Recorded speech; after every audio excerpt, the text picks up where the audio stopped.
Louvado seja o nome do Senhor Jesus. Saúde a amada igreja com a parte do Senhor Jesus Cristo. Amém, queridos? Amém. Aos irmãos conectados pelo canal do YouTube, Deus abençoe. A parte do Senhor Jesus Cristo esteja no coração de cada um de vocês. Amados irmãos, o Espírito Santo ministrou no meu coração ali agora. 2 de Coríntios capítulo 4, verso 6. Amém. Uma palavra, não traga por mim, mas pelo Espírito Santo de Deus, as nossas vidas, os nossos corações. Porque o Senhor conhece as nossas vidas, conhece as nossas necessidades. E Ele vai de encontro a ela nesse momento. 2 de Coríntios capítulo 4, vamos ler a partir do verso 6.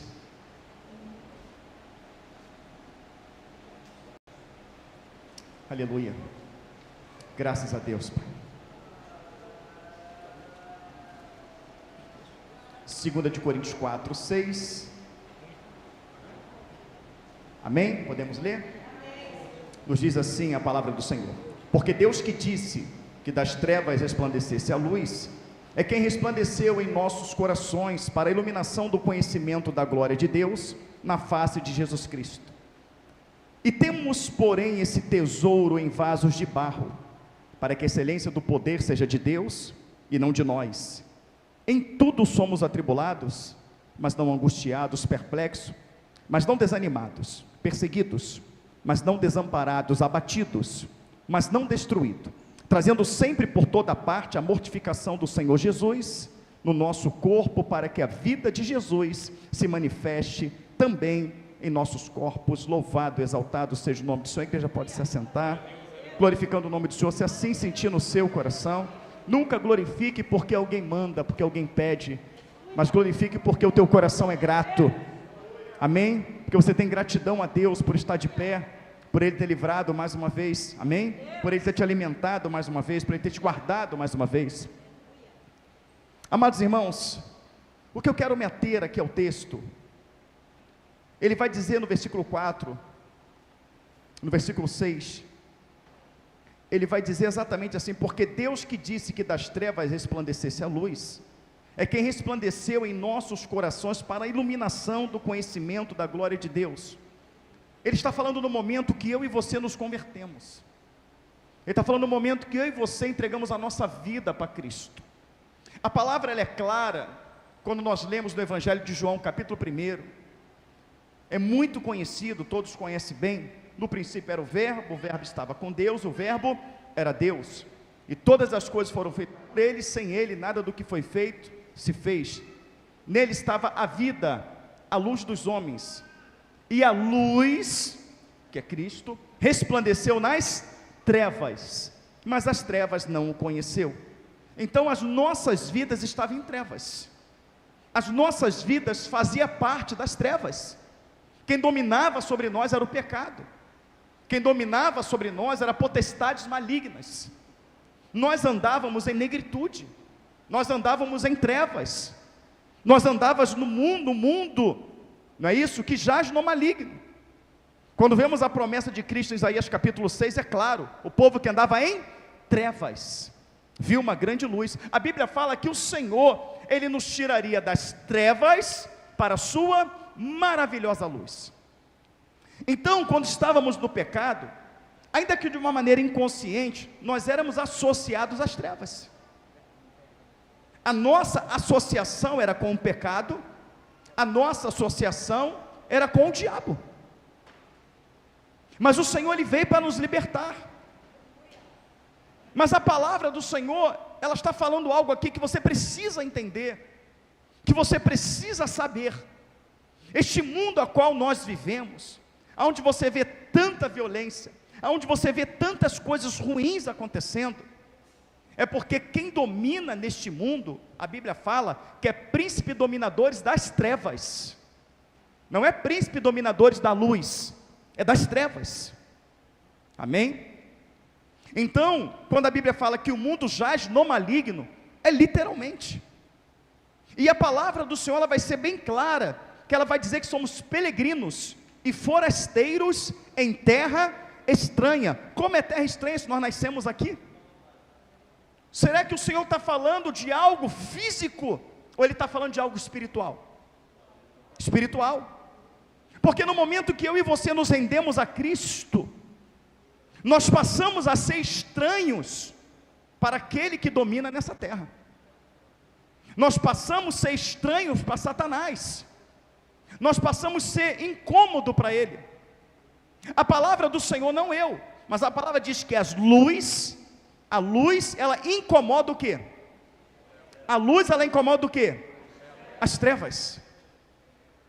Então essas trevas, ela não te incomodava, porque você estava associado a ela. Porque se você morre no pecado, se você morre no erro, se você morre devedor do pecado, tu vai para o inferno. Então logo quem está em trevas, o diabo não se preocupa com ele, porque aquela vida já está aprisionada, ela já está condenada, a não ser que ela se renda a Cristo. Então não há nenhuma preocupação das trevas em incomodar aquela pessoa. Mas uma vez que você conhece a verdade e é liberto pela verdade, o Espírito Santo de Deus passa a habitar na sua vida, e a Bíblia fala que você passa a ser uma candeia, e ele traz a alusão da candeia, exatamente porque você vai iluminar em meio às trevas, tanto que ele vai dizer que ninguém acende uma candeia e coloca debaixo do alqueire, mas coloca no velador, para que todos que passam vejam a luz. Amém, queridos? Então ele está falando assim, olha, a luz que eu coloquei na tua vida, o Espírito Santo é para você testemunhar, é para que as pessoas vejam o meu poder sobre a tua vida, mas não é só as pessoas que vão ver a luz, alguém mais vai ver a luz. Quem? Alguém mais vai ver a luz. Quem? O diabo. O diabo, ele vai ver a luz na sua vida, e aquilo para ele vai ser um incômodo, porque ele dominava na tua mente, ele dominava no teu coração, ele dominava sobre os teus membros, ele trazia uma condenação sobre a tua vida. Você era treva, não resplandecia, mas agora pelo poder de Deus, você é uma candeia acesa. E aonde acaba a luz, acabou a luz. Vamos supor que você, na sua casa, tem um gerador, você tem uma fonte de energia, e acaba a luz no bairro um dia inteiro, e você tem luz. No outro dia também sem luz, você tem luz. No terceiro dia ninguém com luz e você com luz. Os vizinhos vão bater na tua casa, sim ou não? Eles vão querer saber por que você tem luz e ele não tem. Então é isso que acontece no mundo espiritual. Você vira uma candeia em meio às trevas. Então é questão de tempo, de pessoas se aproximar de você, porque elas vão encontrar em você paz, vão encontrar equilíbrio, vão encontrar em você a presença do Espírito Santo, e aquilo vai chamar a atenção dela. Por isso que as pessoas se convertem, porque há testemunho na terra, e você hoje é um testemunho para o teu parente, para o teu amigo, para o teu vizinho, daquilo que Deus fez, tirando você das trevas para a maravilhosa luz. Então você se torna uma bênção, um instrumento na mão de Deus, mas você se torna um problema para o diabo. Você se torna um grande problema para o diabo.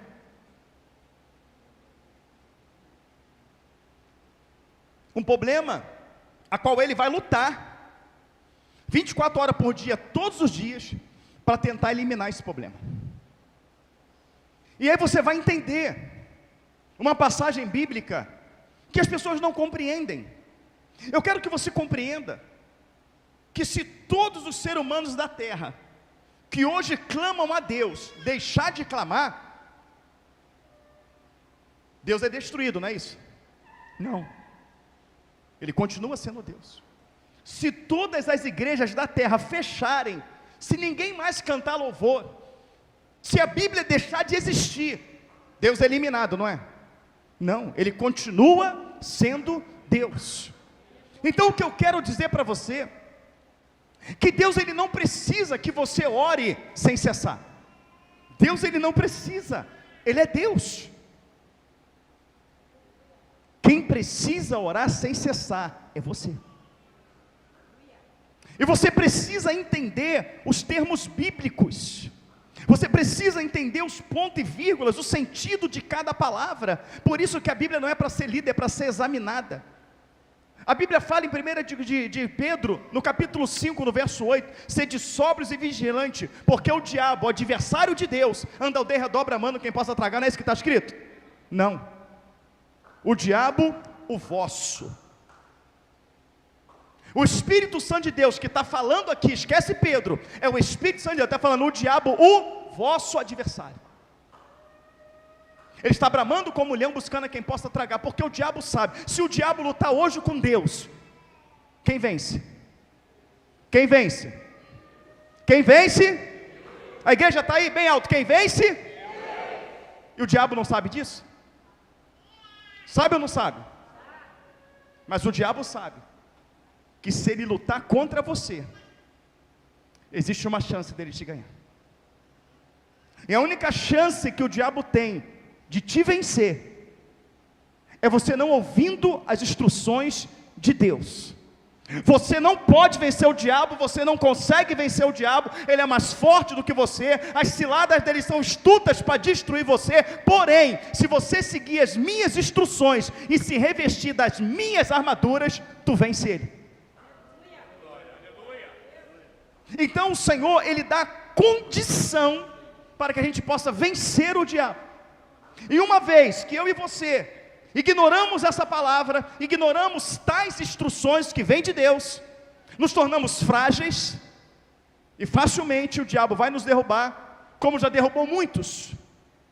Muitas pessoas que ouviram a palavra, muitas pessoas que se batizaram, muitas pessoas que fizeram a obra, muitas pessoas que ganharam almas, se desviaram, morreram, estão no inferno.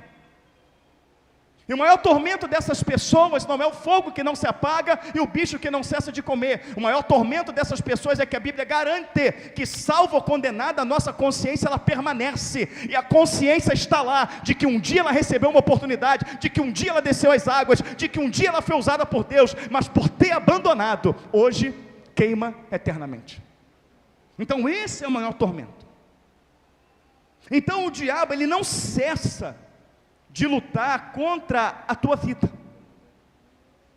E aí nós vamos entrar num ponto que é importante, porque muitas das vezes os que se acham fortes, eu vou te dar um segredo, quando você se acha forte, você nunca vai buscar força, porque você já é forte.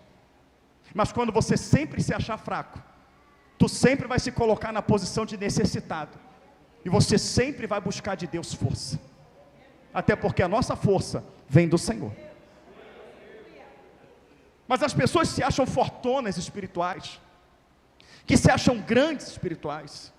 Ela muitas das vezes vê uma pessoa chorando no culto, aquele irmão só vive chorando, aquela irmã só vive chorando, só vive cabisbaixo, porque a pessoa acha que por sermos cristãos, sermos servos do Senhor, nós não choramos, nós não nos entristecemos. Mas a palavra do Senhor vai dizer de um poder que foi derramado sobre mim, de um poder que foi derramado sobre você, mas a palavra vai dizer uma coisa muito importante que você precisa entender, e está escrito no versículo 7, temos porém esse tesouro em vasos de barro, para que excelência não seja do homem, mas de Deus. Eu vou colocar o meu poder, eu vou colocar a minha unção, mas não num vaso de ouro, não num vaso de prata, não num vaso de pedra, não num vaso ali de aço, mas eu vou colocar num vaso de barro, porque o vaso de barro ele é frágil, e às vezes ele vai rachar, às vezes ele vai quebrar, e às vezes eu vou fazê-lo de novo. E muitas das vezes o poder de Deus é derramado, e a gente começa a fazer a obra, a gente começa a ser usado, e a gente às vezes se sente o super-homem. E aí o Senhor ele vai permitir situações que vai nos lembrar que a excelência do poder dele, não nossa. E Ele vai nos mostrar o quão frágeis nós somos, para que a gente possa compreender que o único motivo de estarmos de pé é o poder dele sobre as nossas vidas.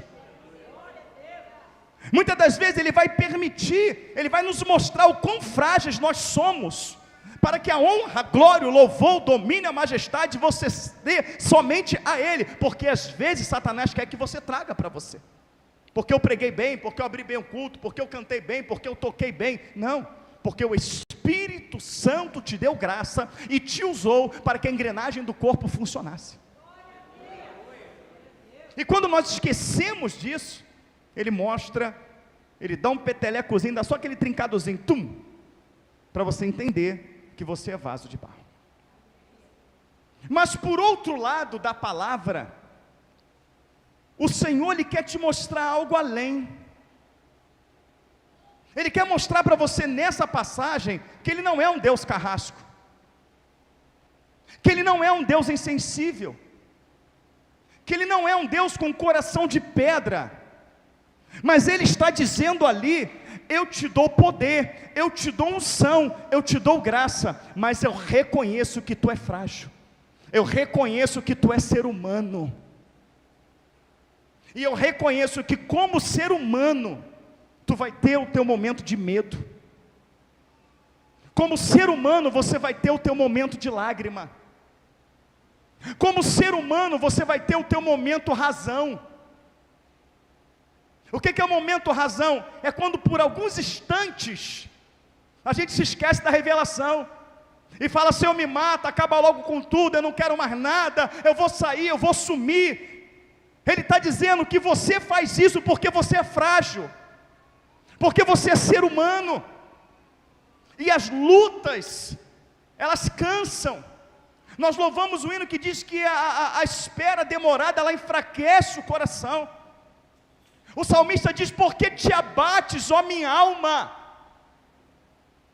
Então o Senhor está dizendo: eu compreendo esse lado teu, eu sei que você é ser humano, por mais que tu tenha o meu poder, por mais que tu tenha a minha glória sobre ti, você é ser humano. E isso está confirmado, amados irmãos, no Sermão do Monte, no capítulo 5 de Mateus, aleluia, se não me falha a memória, capítulo 5 de Mateus, acho que é o verso 4, depois alguém confirma para mim, que ele vai falar: bem-aventurados que choram. Diga: bem-aventurados que choram. Mais alto: bem-aventurados que choram. Porque serão.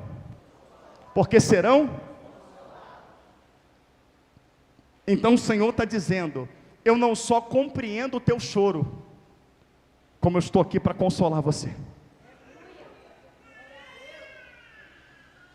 Eu estou aqui para te consolar, eu estou aqui para te confortar. Observa que ele podia usar muitos termos, muitas palavras ali para identificar o Espírito Santo de Deus, mas ele vai falar: vou para o Pai, mas não vos deixarei órfão, enviarei o meu Espírito, o Consolador. Então ele está dizendo que como ser humano, como frágil barro que somos, nós vamos precisar do consolo do Espírito Santo de Deus. E ele vai dizer que por conta de sermos luz em tudo, eu vou abrir o leque desse tudo, em tudo seremos atribulados. Ele está falando assim: olha, você vai sofrer tribulação dentro da sua casa. Por favor, levante a mão, quem já sofreu tribulação dentro da casa, de repente está sofrendo, levante a mão. Em tudo, você vai sofrer tribulação no seu trabalho, tu vai sofrer tribulação dentro da igreja, tu vai sofrer tribulação na escola, tu vai sofrer tribulação no trânsito, tu vai sofrer tribulação através do governo, em tudo. A Bíblia está dizendo que não há uma área da tua vida que você não vai sentir tribulação, não terá uma área da tua vida que você não vai ser atribulado. Não vem tudo de uma vez, mas ele age numa vida, numa área, depois ele age em outra área, depois age em outra área, age em outra área, e essa tribulação vai ser causada por espíritos malignos. Mas a palavra do Senhor garante que as portas do inferno não prevalecerá contra a igreja de Jesus Cristo. Quando nós lemos Deuteronômio 28, que é a promessa daquele que lê e que cumpre a palavra de Deus, ele fala para aquele que lê, para aquele que cumpre, para aquele que pratica: o diabo vai se levantar contra você. Olha só, eu estou lendo, eu estou praticando, eu estou vivendo a palavra, mas ele fala: ele vai se levantar contra você. Está escrito em Deuteronômio 28, mas ele fala: mas calma, vai cair ferido diante de você. A Bíblia fala, olha, ele vai vir contra você por um caminho. Meu Deus, e agora? Fica tranquilo, está lendo, está buscando, está na posição, ele vai fugir por 7. Mas está dizendo que vai se levantar. Ainda que ele vai cair ferido, mas quando ele se levantar, você não vai sentir? Ele vai vir por um caminho, ainda que vai fugir por 7. Quando ele vier num caminho, você não vai sentir? Você acha que quando Jesus estava de joelho orando, Jesus estava de joelho? Lá no Getsemane, lembra? Tem a música, no Getsemane foi que meu Jesus... Lembra? Ele está orando. Você acha que Jesus, ele começou a transpirar sangue por quê? Por que tu acha que ele começou a transpirar sangue? Porque o diabo se colocou do lado, querido, acredite. E ele começou a falar, não adianta pedir força. Tu vai ser moído, tu vai ser estraçalhado, vai fazer isso com você, aquilo outro. E o diabo começou a oprimir a Jesus ali, para que ele desistisse. Desistisse de quê? De alcançar a maior vitória, que foi a vitória na cruz, porque a morte de Cristo nos trouxe a vida. E ali no Getsemane, você acha que Jesus só transpirou sangue? Quem acha que correu umas lágrimas aí, levante a mão. Correu, querido. Não foi só sangue, teve lágrimas também. De maneira que ele fala, se possível for, passa de mim esse cálice. Irmão, tem cálice que tu tem que beber, não tem jeito. Tem cálice que é amargo, tem cálice que vai trazer dor, mas tu tem que beber, porque o propósito por trás daquele cálice que vai te trazer dor, é a glória do nome do Senhor lá na frente. Porque o consolo da lágrima de Cristo, aleluia, foi ele ressuscitar em glória. O consolo da lágrima de Cristo foi o nosso nome escrito no livro da vida. O consolo da lágrima de Cristo foi a minha e a sua salvação. Então, se ele não tivesse bebido aquele cálice, em meio a lágrimas, em meio a sangue derramado, eu e você não seria salvo, e ele não seria glorificado. Então bebe esse cálice, glorificando o nome do Senhor. Então, amados irmãos, ele está dizendo, pela minha presença na tua vida, por você ser luz, pela promessa de vida eterna, por você ser um instrumento em minhas mãos, Satanás se levantará com ímpeto, para atribular você, e essa tribulação tem um propósito, te desanimar, te parar. Essa tribulação tem um propósito, de minar a tua fé, a ponto de você não acreditar mais em Deus, ou achar que Ele te esqueceu, ou não acreditar na vida eterna. E não sei se você sabe, tem pessoas que foram pastores, que hoje são ateus. Quem sabe disso aí, diga amém. Tem pastores, ex-pastores, no YouTube, ex-pastor, dizendo que a Bíblia é uma mentira, que ele é ex-pastor, que ele é ator. Ele foi um pastor levantado por um homem, porque levantado por Deus, querido, não faz isso não. Mas está lá, pregou numa igreja, abriu uma igreja, que hoje está lá, induzindo o povo ao erro, dizendo que a Bíblia é uma mentira e que Deus não existe. E mostra a foto que foi pastor, mostra a foto da igreja, mas nunca foi pastor, sempre foi um filho do diabo. Sempre foi. Então, amados irmãos, presta atenção no que a Bíblia está dizendo aqui para você. Ele vai falar aqui, irmãos, temos porém esse tesouro em vaso de barro, para que a excelência do poder seja de Deus e não de nós. Em tudo somos atribulados, mas não angustiados. A tribulação causa dor. A tribulação, ela não causa desânimo, ela causa cansaço. Quem confia em Deus, quem conhece o Senhor, ele não desanima, ele sente cansaço. Às vezes vem um cansaço físico, às vezes o cansaço psicológico, também às vezes o cansaço espiritual. Mas desanimar, vou largar Jesus, eu vou parar, eu vou deixar de caminhar. Quem é nascido do Espírito, não recua. Quem é nascido do Espírito, tem o Espírito Santo de Deus. E o Espírito Santo de Deus conhece o teu limite. O Espírito Santo de Deus, ele sabe que você é um frágil barro. O Espírito Santo de Deus sabe que você é ser humano. O Espírito Santo de Deus sabe que você chora. E o Espírito Santo de Deus, ele sabe que quem é de Deus, quem é nascido do Espírito, ele pode até no cansaço ir ao chão, mas ele não larga a sua cruz. Jesus, como homem, carregando aquela cruz, debaixo de chicote, depois de ter passado a noite toda apanhando, com uma coroa de espinho, com as suas vísceras expostas de tanta chicotada, ele já chega um momento que ele não consegue mais carregar a cruz, humanamente falando, e ele cai com aquela cruz, mas ele não solta aquela cruz, ele não solta e fala, eu não aguento mais não, ele cai abraçado com ela, ele está dizendo, ainda que eu me arraste, eu não vou largar a minha cruz, eu não vou largar o meu propósito. Está doendo, mas é o meu propósito.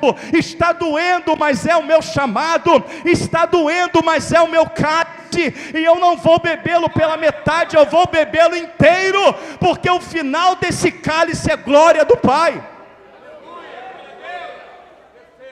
E naquele momento que o limite humano de Cristo chega,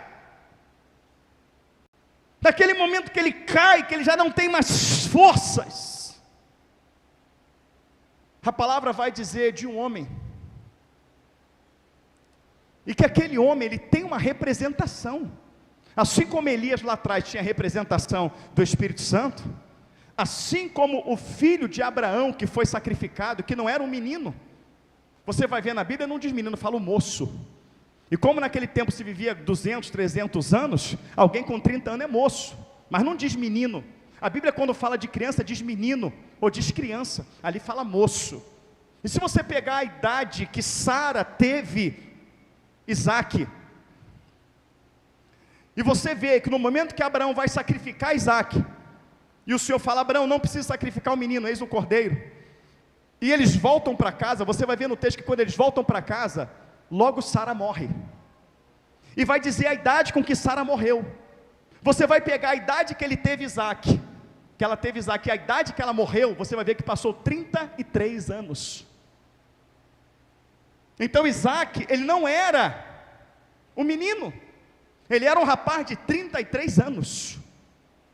E Abraão, ele não pega o seu filho à força para sacrificar, o seu filho se entrega.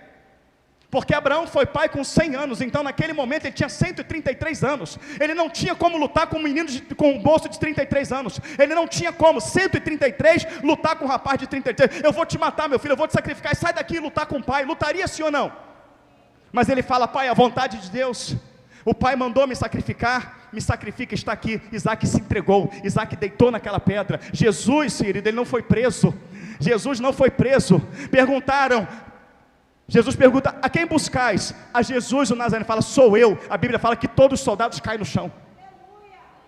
O soldado levanta de novo, ele pergunta, a quem buscais? A Jesus, o Nazareno fala, sou eu, e cai todo mundo de novo. Eles não tinham condições de meter a mão em Jesus. Na terceira vez Jesus se entrega. Ou seja, não foi nada forçado. Se prendessem Jesus forçado, ele foi crucificado à força, não, ele se entregou por mim, por você, foi amor. Então assim como Isaac, ele simboliza Cristo, assim também, aquele homem que foi constrangido a carregar a cruz, o Cirineu, aquele Cirineu, ele simboliza uma coisa, sabe o que? O Espírito Santo de Deus. O Senhor fala que quando você chega ao seu limite humano, mas você não larga a sua cruz, você chega no seu limite humano, mas você permanece no propósito, o Espírito Santo, ele se junta do teu lado, não para tirar a cruz, não para tirar o teu cálice, mas para te dar a condição de levá-lo até o final, te dar a condição de levar até o final, para que as pessoas saibam que tem alguém com você, que é mais forte do que a tua luta, que é mais forte do que a tua dificuldade, que é mais forte do que qualquer principado e potestade que possa se levantar. Então você pode estar no teu limite, mas não largue a tua cruz. Você pode estar no teu limite, mas não deixe de beber esse cálice. Porque esse cálice, que hoje é colocado para você beber, se você beber, vai ser a glória do Senhor lá na frente. Como dizemos, a dor e a lágrima de Cristo, o sangue que foi derramado, culminou na glória do Pai, em salvar as nossas vidas. Então em tudo somos atribulados, tudo, mas não angustiados, perplexos. Eu vou te falar o que é perplexidade. Perplexidade é muitas das vezes a pessoa que come, metendo a mão no seu prato. Porque na cultura judaica, a pessoa que mete a mão no mesmo prato para comer, se uma pessoa meter a mão no teu mesmo prato, na cultura judaica, é a pessoa que tem mais intimidade com você. Então, segundo a Bíblia, o que era mais amigo, o que era mais íntimo, que foi Judas, foi o que traiu Jesus. Perplexidade é quando você põe a pessoa dentro da tua casa. Perplexidade é quando você abre a tua intimidade. É quando você confia. É quando você faz tudo por elas. E exatamente aquelas pessoas que se levantam para te empunhalar. Perplexidade é quando você ajuda todo mundo. E quem você ajudou quando você precisa de ajuda, eles lhe viram as costas. Perplexidade é um filho se levantar contra você, uma filha se levantar contra você, é o teu esposo se levantar contra você, a tua esposa, é o teu pai, a tua mãe. Deixa perplexo, sim ou não? Não deixa? Então haverá situações, diz a palavra, olha só, você como vaso de barro, você vai ser atribulado em todas as áreas, mas a angústia não vai tomar conta de você não. Cansaço sim, tristeza sim, porque às vezes você vai se entristecer, mas angustiado não. Tem situações que vai te deixar perplexo. A Bíblia está dizendo que você, que recebeu a glória de Deus em vaso de barro, que recebeu o poder dele em vaso de barro, para que a glória seja dele, você que tem o poder, que tem a unção, você vai ficar perplexo. A Bíblia está dizendo que eu e você vamos ficar perplexos. Mas essa perplexidade, eu fui traído, eu fui apunhalado, eu fui vendido, meu filho se levantou, minha esposa se levantou, meu pai se levantou, meu irmão se levantou, ajudei o irmão, tomei uma volta, fiz tudo por ele, por ela, fiz acontecer. Essa perplexidade, ela não vai te desanimar. Agora eu vou pregar mais para ninguém, não vou fazer mais nada para ninguém, não, porque eu só faço, eu tomo na cabeça. Não, porque você sabe que a tua obra no Senhor, ela não será em vão. Você conhece Mateus 25, aleluia, você conhece Mateus 25, 31, que diz que quando você fez a um dos pequeninos, você fez a ele. Então não vai te desanimar não, tu vai continuar ajudando. Por quê? Porque a atitude ímpia de ninguém vai tirar a essência do Espírito Santo que está em você, a essência de Deus que está em você. Porque os homens mais tiranos da Bíblia, a saber, Acabe, um deles, você vai ver quantas oportunidades Deus deu a esse homem de se consertar, sim ou não? Quantas oportunidades Deus deu a Saul para se consertar, sim ou não? Mas o Senhor sabia o tempo todo que ele não se consertaria. O que o Senhor está mostrando com isso? Ele está mostrando que tem que ser assim, eu e você.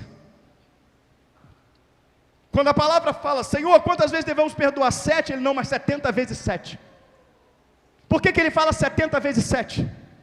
Porque o tempo profético da volta do Senhor, a partir do momento que o templo ele é reconstruído, através de Artaxerxes, lá no tempo de Artaxerxes, através de Neemias, através de Esdras, naquele momento começa a contar um tempo profético, e o tempo profético bíblico é de 7 semanas proféticas, que 7 semanas proféticas do original é Shabuás, ou Shabuas, que são 7 semanas de anos, que dá 490 anos,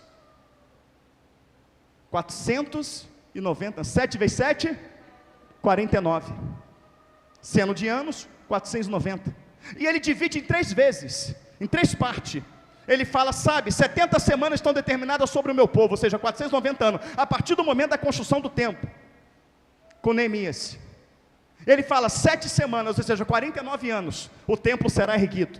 demorou 3 anos para levantar o muro e 46 anos para levantar o templo. Tanto que Jesus fala, está vendo este templo? Derrubarei e reconstruí em 3 dias. Vem os fariseus e fala, este templo demorou 46 anos para ser construído, e tu diz que vai construir em 3 dias. Então, os primeiros 7 semanas passou, 3 anos do muro, 46 anos do templo.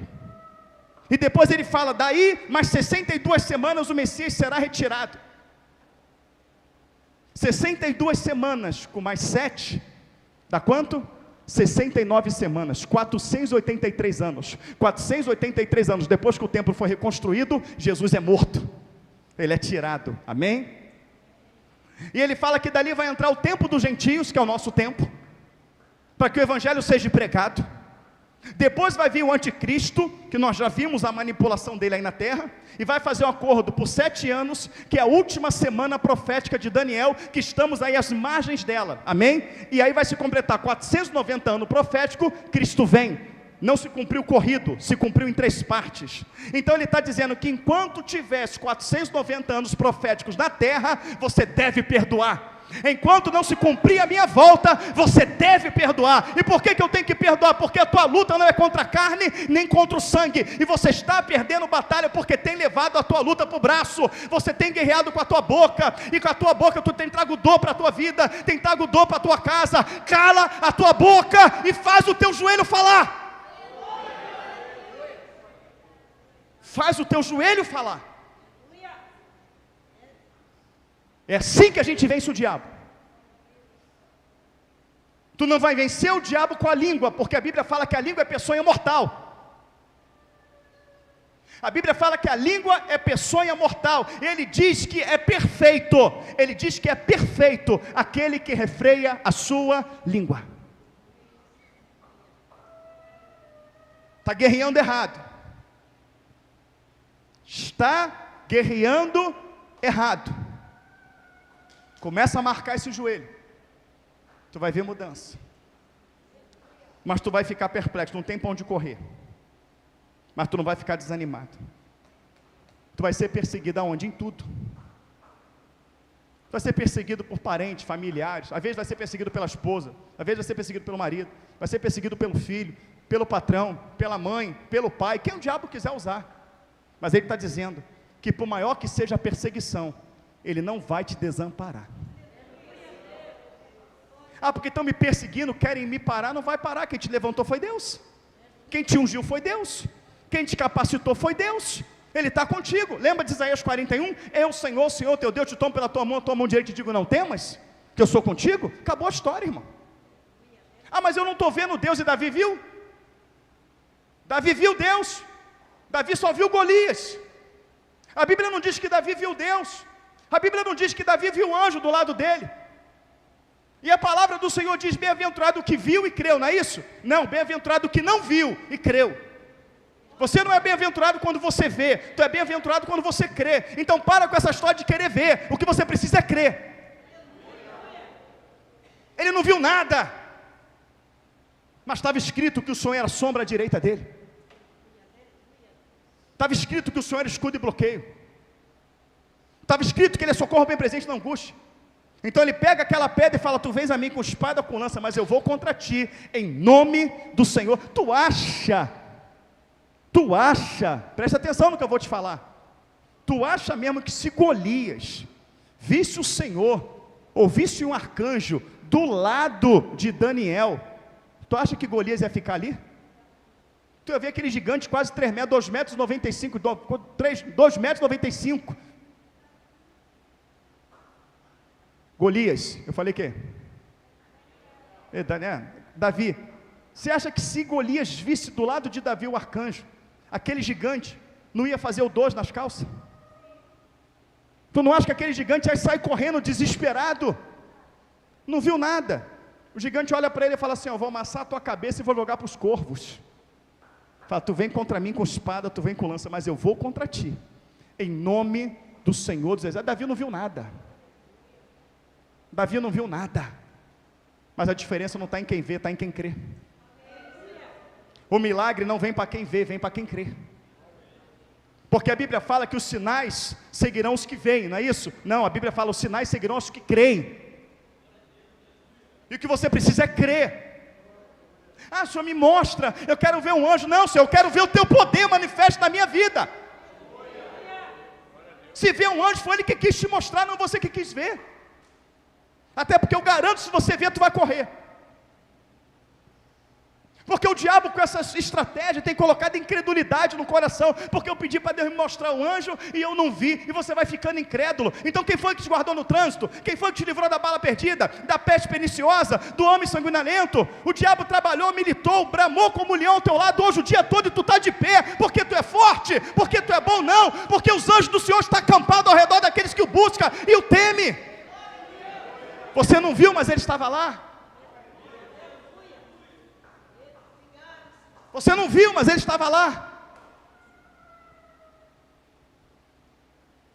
Crente não anda por vista, ele anda por fé.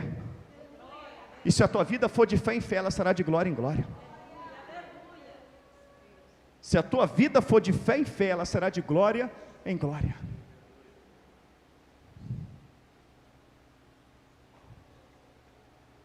Você tem que crer na palavra do Senhor. Salmo 115 diz: não a nós, Senhor, não a nós, mas teu é o reino, o poder, o domínio e a majestade. Porque dizem as nações: onde está o teu Deus?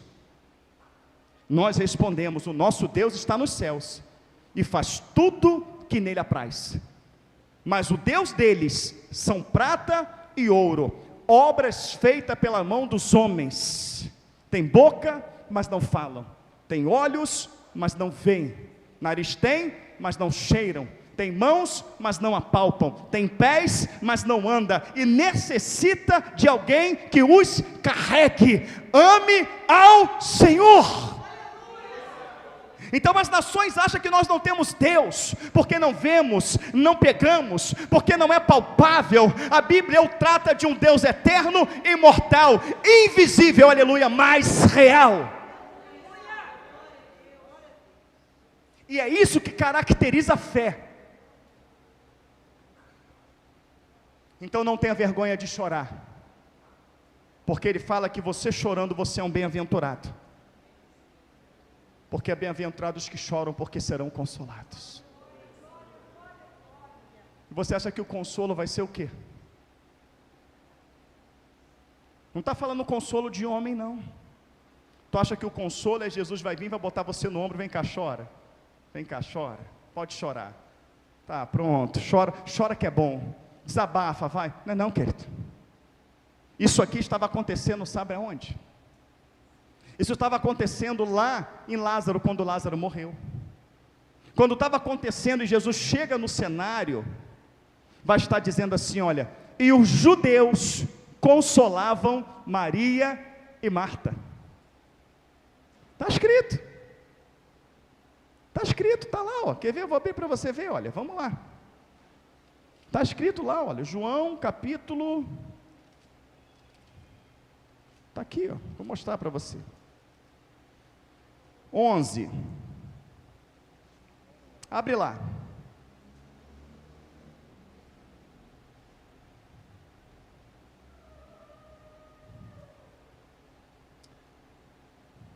Amém? Versículo 17, 11 e 17 diz: chegando por Jesus, achou que já havia 4 dias que estava na sepultura. Ora, Betânia distava de Jerusalém quase 15 estádios. E muito dos judeus tinha ido.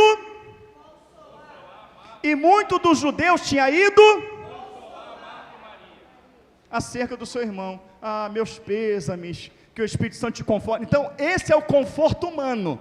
Amém? Aí chega Jesus. E como que Jesus consola a lágrima dela? Jesus consola a lágrima dela dizendo: move essa pedra, Lázaro sai para fora. Então deixa Deus ver tua lágrima, para que Ele traga o consolo, o milagre, a solução, a quebra de cadeia, a abertura de portas. O consolo humano, que Deus te abençoe, que Deus te refrigere. O consolo de Jesus: levanta e anda. O consolo humano não move a pedra, mas o consolo espiritual move. O consolo humano não abre portas, mas o consolo espiritual abre. O consolo humano não abre o mar, mas o espiritual abre. O consolo humano não ressuscita mortos, mas o de Deus ressuscita. Então que história é essa de não chorar? Tem que chorar. Porque um dos homens que demonstrou mais poder na terra, mostrou mais poder, um dos que mostrou mais poder de Deus na vida dele, ele senta debaixo de um zimbro. Tu acha que ele não está chorando?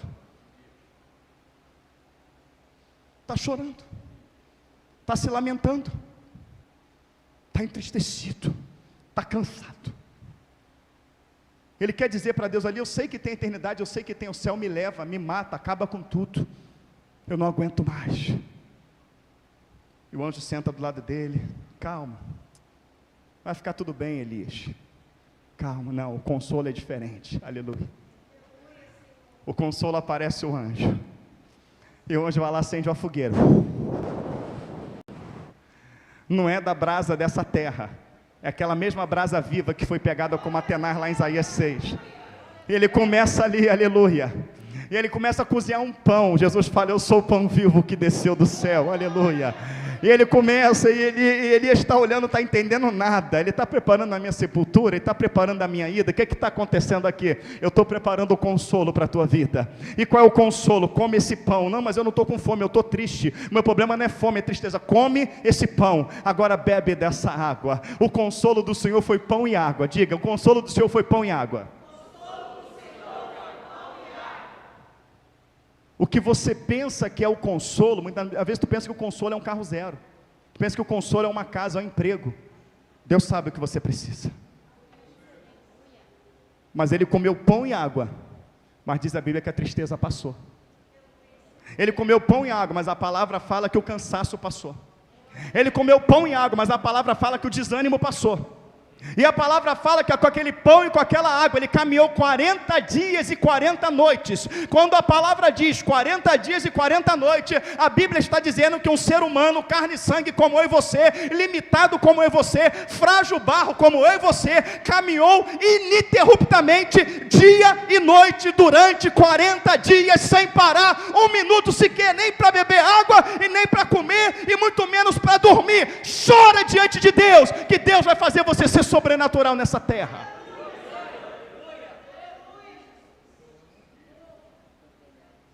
Chorou. Quando você chora diante de Deus, para de chorar no WhatsApp, para de chorar no grupo, para de fazer de vítima, porque tu está sofrendo. Por favor, irmãos, quem está sofrendo aí, levanta a mão. Não, pode levantar, irmão. Quem está sofrendo aí, levanta a mão. Tem alguém que não esteja sofrendo aqui? Bem-vindo ao clube. Este mundo jasnou. Em tudo tu vai ser atribulado, em tudo vai ser perseguido, amém? Está escrito. Vai ser perplexo, amém? Está escrito. Você é o quê? Está atribulado no casamento, o outro está no profissional. Tu está no profissional, o outro está na saúde. Tu está na saúde, o outro está em... Está todo mundo. Mas o Senhor falou para ter o que bom? Ter o que bom? Você está chorando no lugar errado. O problema não é chorar, é onde você está chorando. Chorava na frente do marido, na frente do marido, marido maravilhoso. Falou que o marido amava ela. Era casado com duas, porque na lei permitia. Coitados dos homens da lei, meu Deus do céu. Não, mulheres, vocês são uma bênção, tá? Vocês são uma bênção, mas duas, hoje eu falo. Amém. Preste atenção, irmãos. Ela chora, ela inferniza tanto aquele homem, mas tanto aquele homem, que ele chega para ela e fala assim: não te sou eu melhor do que 10 filhos? Como aquele homem tratava aquela mulher? Eu estou falando de Ana, irmãos. Eu estou falando de Eucana, marido dela. E a Bíblia diz que Eucana amava Ana. Era casado com Penina e Ana, mas ele amava Ana. Por que ele amava Ana? Porque o homem pode ter 30 mulheres. Deus só deu o poder de amar uma. Só uma. E se ele perder a que ele ama, pode vir as 30, ele não quer, ele quer a que ele ama. Não te sou melhor do que 10 filhos, porque ela chorava para o marido, chorava para os parentes, mas o dia que ela resolveu ir lá na escada do templo e chorar perante o Senhor, e Elia teve por embriagada, está bêbada, chorando aí, porque ela só balbuciava, ou seja, ela não tinha nem força para falar, ela só tinha força para chorar, mas o Deus da Bíblia consegue interpretar cada lágrima sua. E ela falou, não, meu Senhor, não estou bêbada, eu estou colocando diante do Senhor a minha amargura, eu estou aqui chorando diante dele. O Senhor toma o profeta e fala, pode ir para casa, porque a tua oração foi ouvida. E a palavra fala que aquela mulher que falou que estava amargurada, a Bíblia diz que ela já volta para a sua casa jubilosa, ela volta para a sua casa jubilosa. Então quando tu está em amargura, o segredo é dobrar o joelho e chorar aos pés do Senhor. Quando tu está em tristeza, dobra o joelho e chora. Quando você está em luta, em guerra, em tribulação, dobra o joelho e chora. Senhor, eu sou humano, Senhor, eu sou fraco, eu sou frágil, mas tu é quem me fortalece, tu é quem me renova. Coloca esse pão aqui sobre brasas e me dá dessa água, me faz me levantar e caminhar, Senhor amado, me fortalece, colhe as minhas lágrimas. Hoje se perdeu, mas na época que se converteu, que era crente, hoje se perdeu por causa do dinheiro. Um homem chamado Matos Nascimento, isso mesmo, se perdeu, se corrompeu, mas quando ele se converteu lá atrás, que ele era saxofonista da dupla, da Paralama de Sucesso, e ele se converteu por um panfleto, a importância do panfleto, dentro do avião que ele pegou um panfleto, a pessoa deu para ele o panfleto na rua, ele botou no bolso, ele pegou aquele panfleto, estava escrito que adianta ganhar o mundo todo e perder a sua alma, e ele se converte dentro daquele avião, e ele vem para a mulher e fala, não vou mais tocar, não vou mais cantar, mulher, tu está maluco, e bota ele para dormir no telhado. E era frio para completar, choveu, ele ficou todo molhado lá na laje. E ele chorando aos pés do Senhor, Deus deu um hino para ele. E o hino é, irmãos amados, sei o quanto tem chorado, tantos problemas assolando as nações, enfermidades, desemprego, muita fome, gritos de guerras, desesperos, aflições. Não tenha medo da tribulação da vida, tribulação também passou nosso Jesus, que sofrimento teve Cristo no Calvário, quando chorou por todos nós ali na cruz. Quer vitória, vai chorando, geme e chora. Quer vitória, vai chorando, geme e chora. Levante a mão, receba a bênção nesta hora. É só pedir, mas vai chorando, geme e chora. As tuas lágrimas o anjo tem colhido e tem levado até o trono do Senhor. Amém? Ele leva aqui, ó. E Deus consola. Às vezes Deus consola de uma maneira tão simples. Às vezes tu está moído lá fora, tu está desnorteado com tanto problema, quando tu chega a palavra vai de encontro, é Deus te consolando. Estive conversando com uma irmã, até a visitei ontem, foi bênção a visita. E ela falou, pastor, teve um momento que eu não aguentei mais, eu falei, Senhor, eu só quero saber se tu está comigo. Ela dormiu.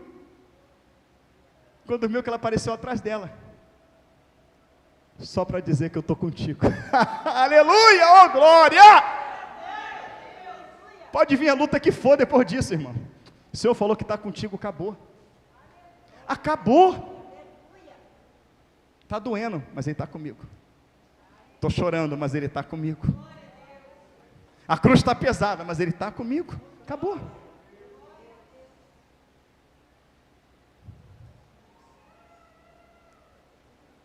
O filho morreu. Ela bota no quarto e vai tranquila. Está tudo bem, está tudo bem, está tudo bem, está tudo bem. Quando chega aos pés de Eliseu, que te fica quem? O Senhor. A Bíblia fala que sunamita, as pessoas perguntavam se estava tudo bem, ela falou, está tudo bem. Geazi pergunta, está tudo bem com você, com teu marido, com teu filho? Está tudo bem. Porque ela ia chorar, não estava bem, mas ela não ia chorar no lugar errado, nem para a pessoa errada. Ela sabia onde ela ia chorar. Porque se você chorar no lugar certo, você vai ter o consolo. Se chorar no lugar errado, vai piorar a tua situação. Então ela não chorou para o marido, ela não chorou para os vizinhos, ela não chorou para Geazi. Mas quando ela chega nos pés de Eliseu, a Bíblia fala que Sunamita, ela desaba em lágrimas. E qual foi o consolo dele? Leva o meu bordão e coloca sobre o menino que ele vai viver. Aleluia, amém, queridos? Amém? Engana-se quem acha que Deus não está colhendo as tuas lágrimas. Quando ele fala que no céu ele enxugará todas as lágrimas, é que naquele dia ele vai trazer uma carreta hiper mega pobre. Acho que é uma carreta não, acho que ele vai trazer um trem, aquela locomotiva gigante. Imagina, se tem carruagem de fogo, imagina um trem de fogo, hein? Aquela locomotiva gigante, cheia de tanque, aqueles tanques que carregam combustível, já viu? Aqueles tanques ali. Se for uma carreta, quem vai dirigir? Carreteiro. Vai subir 3 dias antes para dirigir a carreta. Vai chegar, Senhor, essa carreta de fogo é o quê? Né? A carreta de fogo é o quê? O que tem aí dentro? Aqui precisa de combustível, isso não? É que cada lágrima tua eu guardei. Todas as tuas lágrimas foi colhida e foi traga para mim. Está aqui todas elas. Cada lágrima que você derramou, cada uma delas foi colhida. E agora eu vou enxugar toda a lágrima do teu rosto. E ela chora aos pés do Senhor, porque Eliseu tipifica o Senhor. E o filho dela levantou-se ou não? Então as lágrimas dela fez ela ver a ressurreição do seu filho. A lágrima de Elias fez ele comer uma comida sobrenatural, aleluia. A lágrima de Paulo, 3 vezes eu orei, foi-me posto o espinho da carne, mas a lágrima de Paulo fez ele ter a graça do Senhor. A minha graça, ela te basta. A lágrima de Cristo fez eu e você ser limpo dos nossos pecados. De repente a tua lágrima vai libertar o teu marido, a tua lágrima vai libertar a tua esposa, a tua lágrima vai libertar o teu filho, a tua lágrima vai trazer a tua cura, a tua lágrima vai trazer a tua libertação. Querido, chora, mas chora aos pés do Senhor.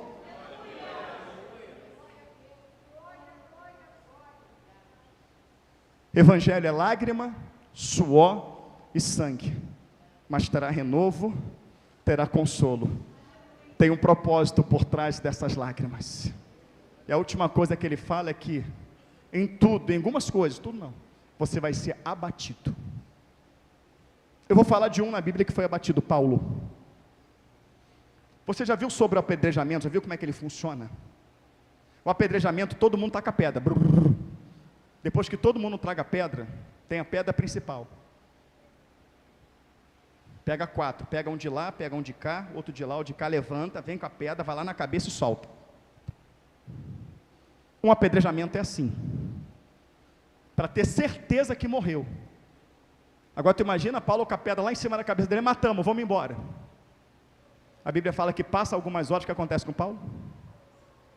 Matamos, matou não, só está abatido, mas não está destruído.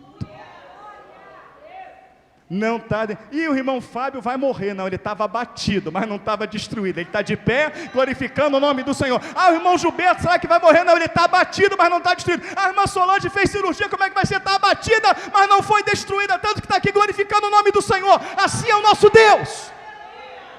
Assim é o nosso Senhor.